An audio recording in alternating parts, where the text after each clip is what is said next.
Nel 55 a.C. il mondo romano era diviso tra tre uomini spregiudicati ed ambiziosi, che avevano costituito un'alleanza politica nota col nome di Triumvirato.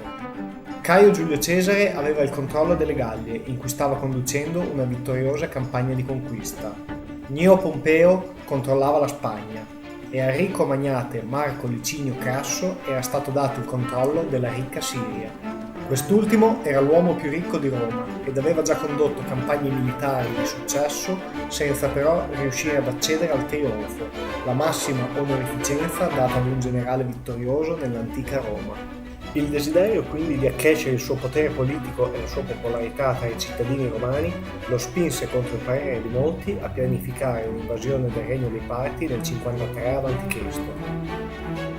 Il re dell'Armenia informò Crasso che i Parti disponevano di una temibile cavalleria e gli consigliò di non affrontare l'esercito parto in campo aperto, ma di procedere all'invasione attraverso il nord della Mesopotamia, dove le montagne avrebbero favorito la fanteria romana contro i nemici. Crasso era di tutt'altro avviso e decise di invadere il regno dei Parti attraversando l'Eufrate, marciando quindi direttamente verso la città di Seleucia. Tuttavia Crasso fu sviato da alcuni informatori al soldo dei Parti e persuaso che l'esercito avversario fosse disorganizzato e demoralizzato, e decise quindi di muovere l'incontro attraverso il deserto siriano. A questa scelta si opposero molti ufficiali, tra i quali il questore delle legioni Cassio, che suggeriva di continuare la marcia verso Seleucia assicurandosi i rifornimenti attraverso l'Eufrate. La marcia fu difficile e continuamente ostacolata dalla cavalleria nemica che ingaggiava i romani in ripetute schermaglie. Finalmente, ormai stremati, i romani arrivarono in vista dell'esercito nemico il 9 giugno del 53 a.C. I romani disponevano di circa 40.000 soldati, 32.000 dei quali erano legionari, 4.000 cavalieri e 4.000 unità di fanteria leggera. I Parti non avevano fanteria ma disponevano di 9.000 arcieri a cavallo e 1.000 cavalieri pesanti chiamati catafratti. Inizialmente Crasso schierò l'esercito nella classica formazione con la fanteria al centro e i cavalieri ai lati. Poi, temendo manovre di accerchiamento da parte dei nemici, decise di schierare gli uomini in un grande quadrato. I Romani furono presto accerchiati dai Parti, che cercarono di sfondare le linee nemiche attraverso la carica dei loro catafratti, ma furono ricacciati indietro.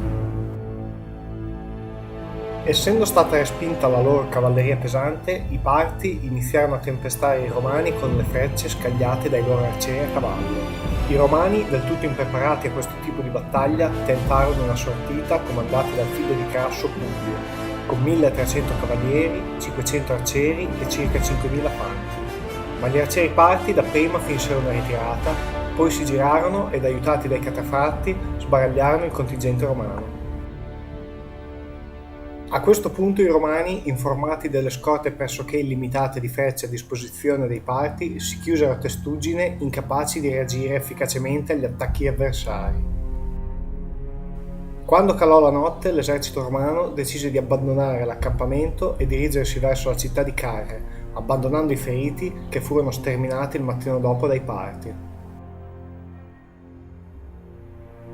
A Carre l'esercito decise di seguire Cassio, che proponeva di ritirarsi verso Antiochia, mentre Crasso decise di proseguire verso i territori armeni del nord.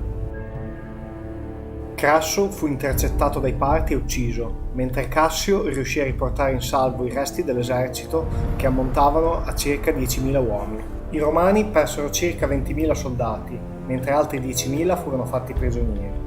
I Parti subirono perdite irrilevanti.